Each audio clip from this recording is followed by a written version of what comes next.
Buddham saranam gacchami.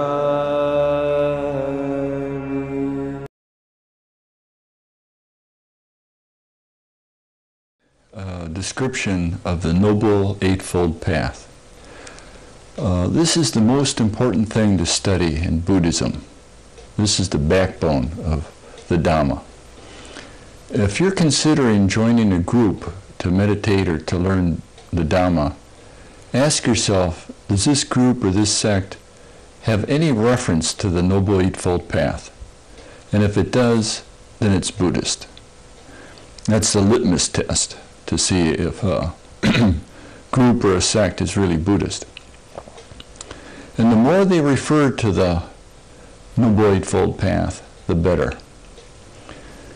Now, overall, when we consider our lives, we want to live fulfilling and happy lives.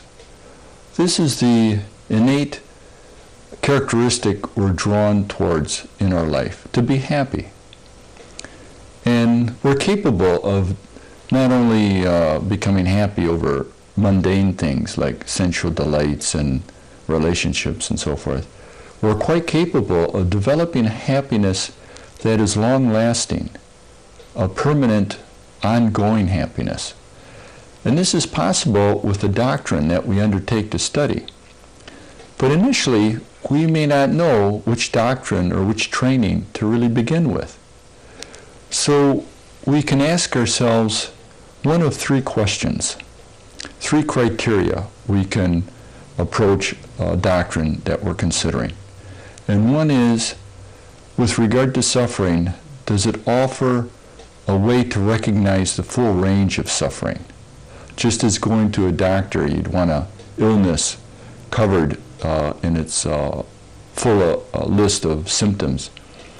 Also, when you consider a doctrine or a training, you want to consider that it approaches all forms of suffering. Likewise, another criteria would be, does the training give a correct analysis of the source of suffering? So too, a doctor would want to give a patient an analysis of the source of his illness. Otherwise, it would be fruitless to consider that diagnosis. Now, the third criteria is a doctrine should provide a means for removing the cause of suffering.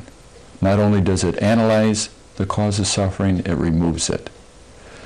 And in this way, the Dhamma satisfies all three criteria. It approaches it with regard to identifying all forms of suffering, the full range. It gives you the means to analyze the suffering in your life, and also it provides a means for eradicating right to the deepest root the cause of suffering. Now, the Noble Eightfold Path is divided into three major divisions, or three categories. And this is the wisdom category, the skillful conduct category, sometimes referred to as morality, and the concentration category, the last part. Beginning with the wisdom category, we have 2 steps, 2 out of the 8 steps of the path. And this is right understanding and right intention. The right understanding is addressing the question of suffering in our lives directly. It's made up of the 4 Noble Truths. It's stated as there is suffering, that we needn't deny it or be fearful about it, but to address suffering. There is suffering in our lives. The second noble truth is the arising of suffering. The third one is the cessation of suffering. And the fourth one includes the path itself as an overlap, is the fourth step of the Noble Eightfold Path the fourth step of the Four Noble Truths is the Noble Eightfold Path. Now, beginning with the fact that there's suffering in our lives, the greater part of the problem is not dealing with it successfully. This is quite obvious. We needn't deny it, but we do need to look at it. And the arising of suffering comes about on the basic fact that we identify with our suffering. Now let me back up a little. Aside from this most important consideration of identifying with suffering, there's first the basic suffering that we have in our lives just due to the fact that we're a human being. There's suffering from being born, although we don't remember that, but we can infer that. There's suffering from growing old. There's suffering from illness, dying, and courses of suffering that play out in our lives is pain and lamentation and sorrow. These come from the natural aspect of being a human being. The second type is suffering due to change. Change is so much a part of our lives. It's everything that's going on. Everything is changing. And when we realize this, we can cope much more successfully with change and the suffering it brings. This deals with the vicissitudes. There's four pairs, the happiness and sadness, gain and loss, praise and blame, and fame and defame. And when we can look at these imposters and realize that they're just part of the ongoing flow or the flux of being alive, when we can see that, we can take them in stride and deal with them as they occur normally and not be overcome by them so much.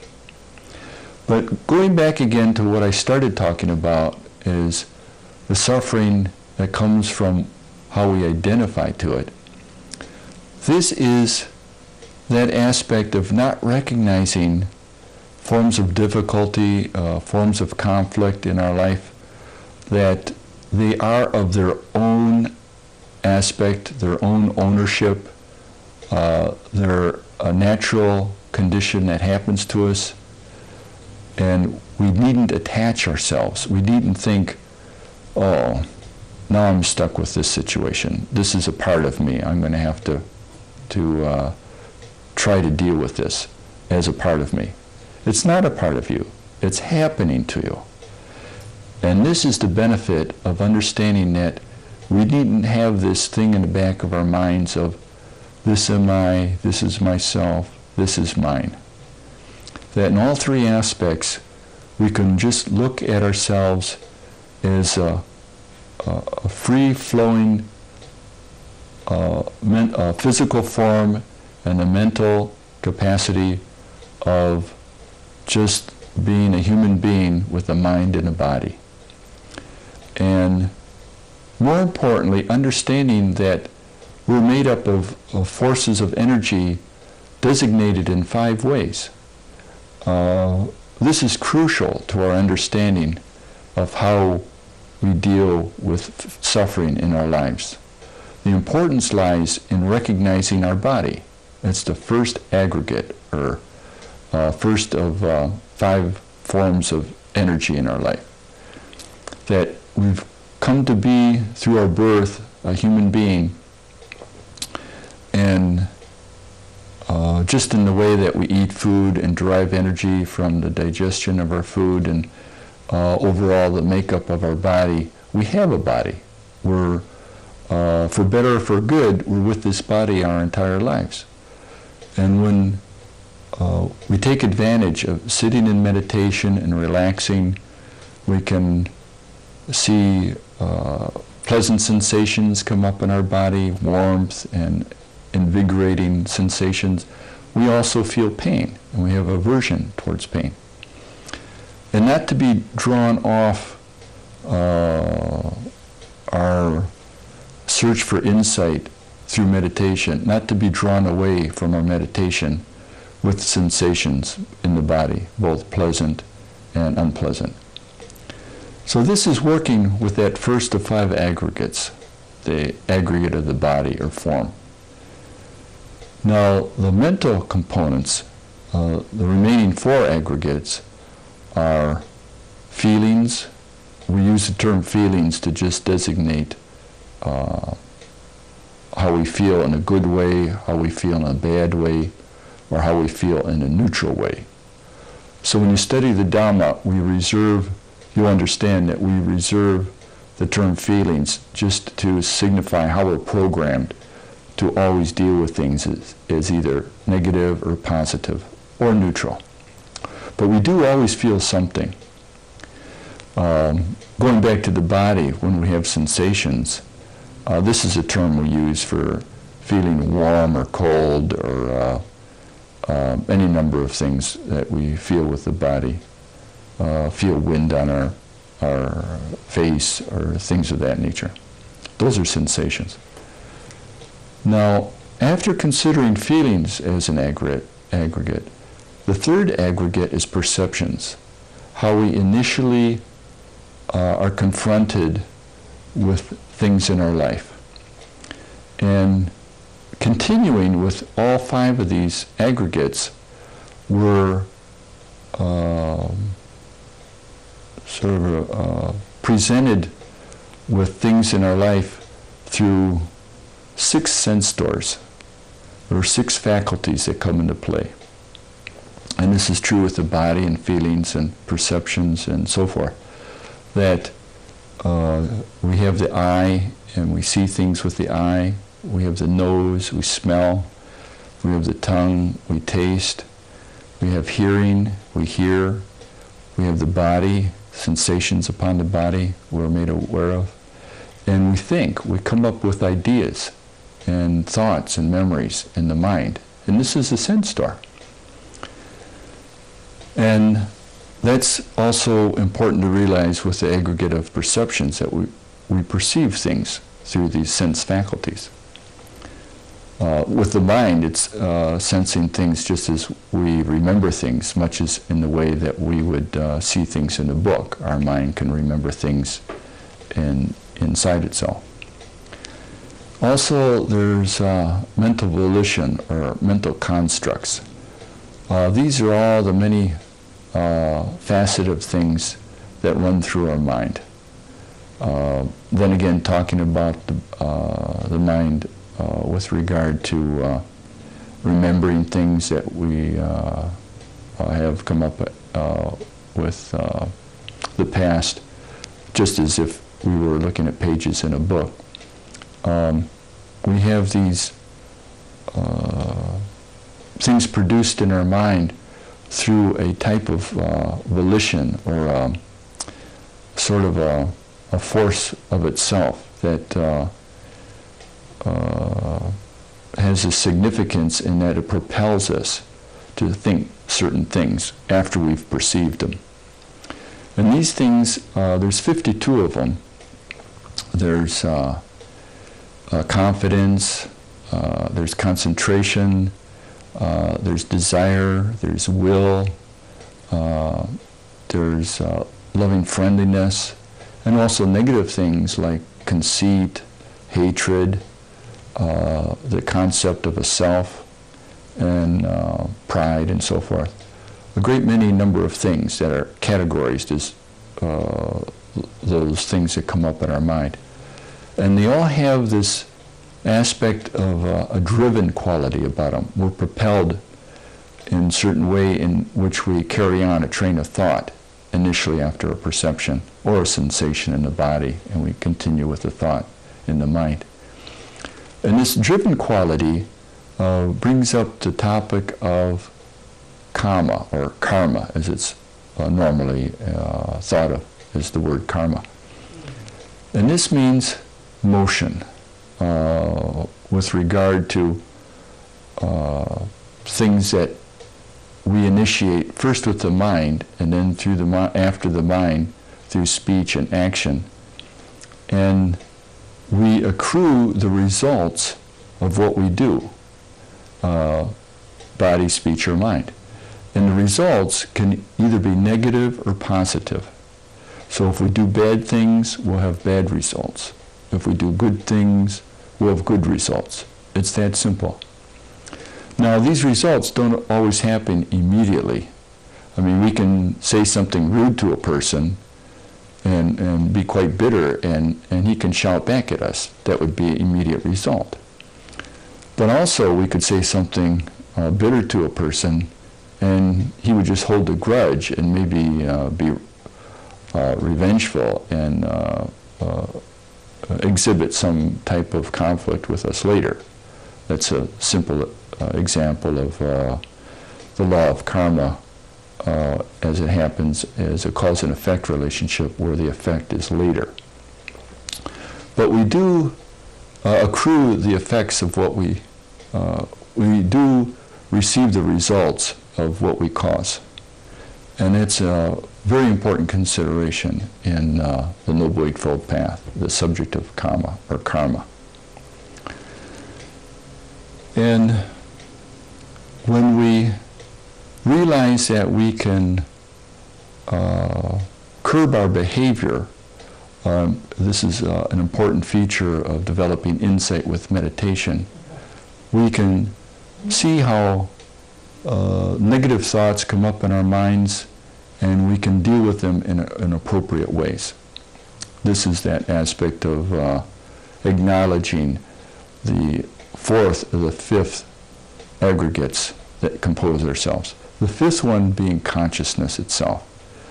And that's the way we tend to follow things in our minds in a habitual way. We tend to always think of things as happening in a pattern that we've grown accustomed to, that we've learned from. And so with these 5 aggregates, we can deal with them as they come up in our meditation.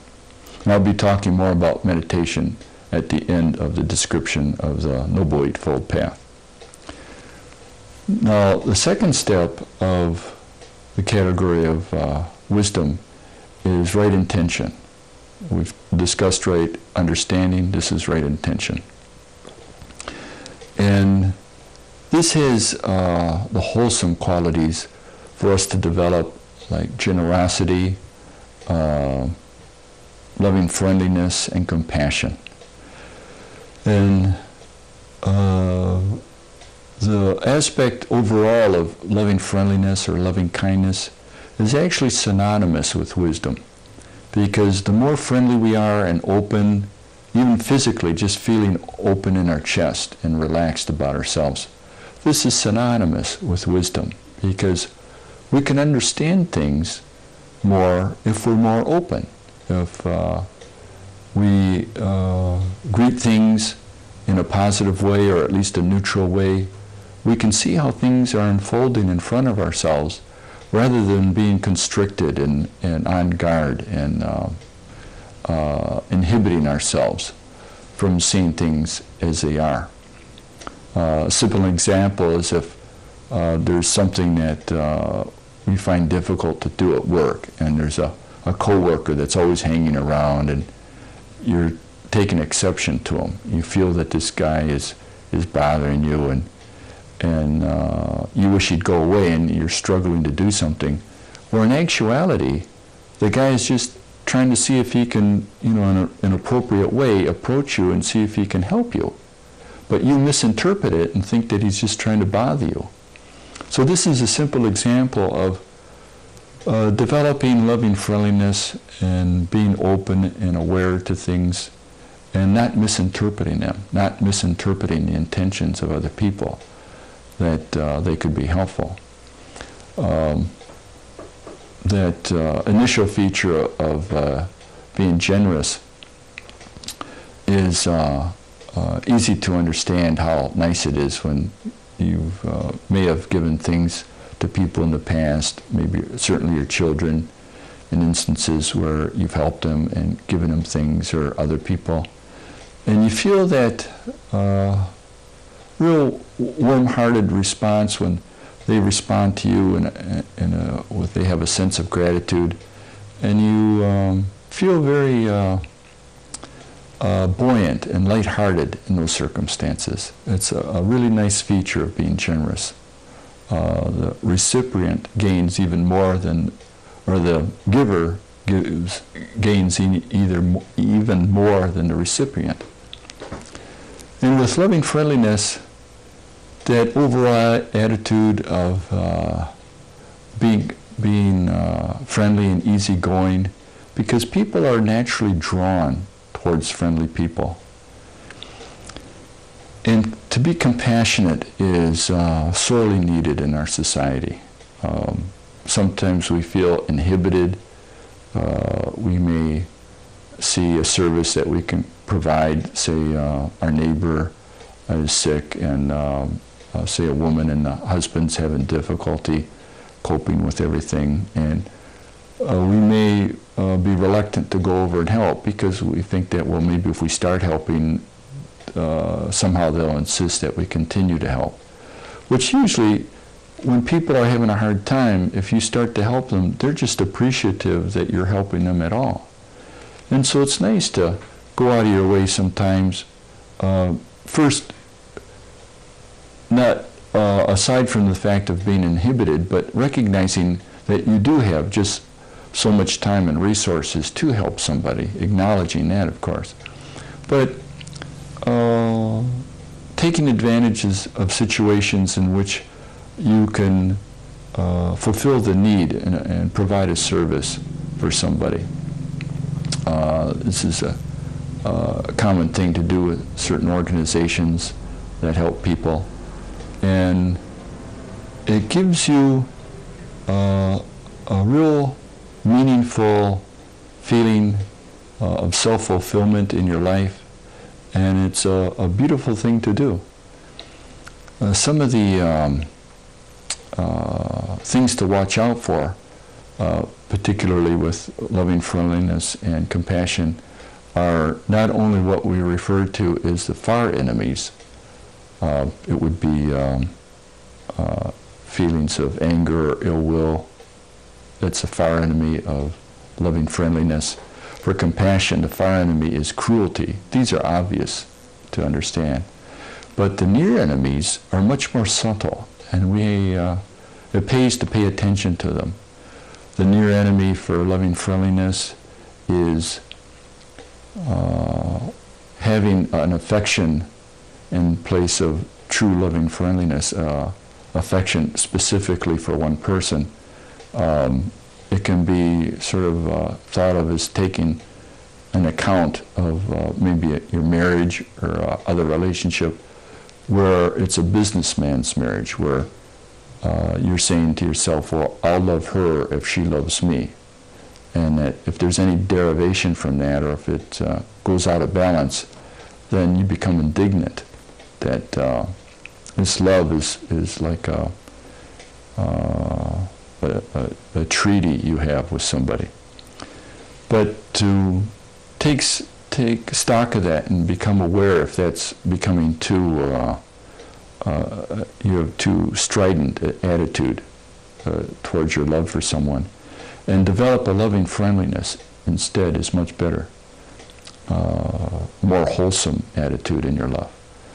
With compassion, the near enemy is having the sense that things are really going along very poorly. That in the case of your neighbor being sick, that it's a privation. There's a failure of maintaining a standard there. And you feel that you become indignant, and you feel, well, this is a terrible thing. This shouldn't be happening. And to the extent that you can become grief-stricken, particularly if it's not only your neighbor but a relative.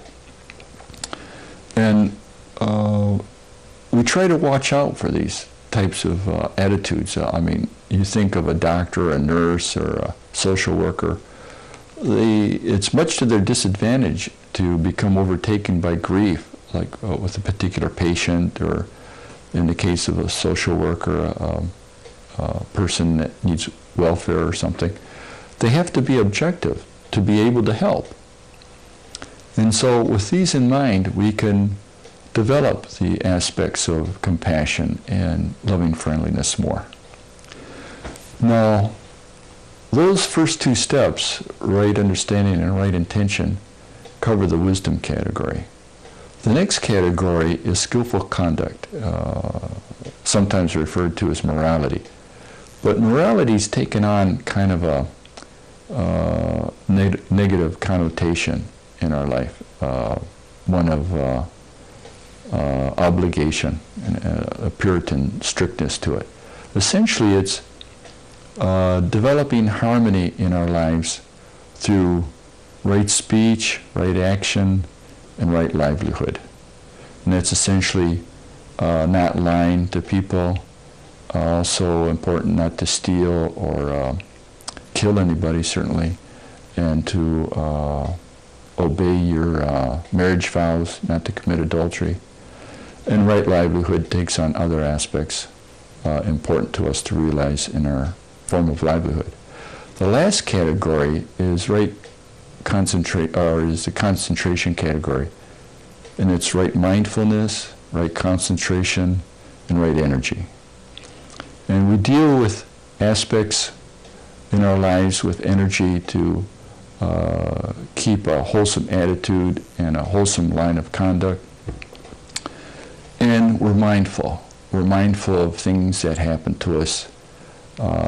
We can use insight to more accurately determine how we're interpreting our perceptions and our concepts about what's happening to our lives. And also concentration is that ability to remain focused. Due to time constraints, I wasn't able to discuss the breathing factor in meditation. But if you meditate, you can watch your breath and develop concentration, and that can be very helpful. Thank you.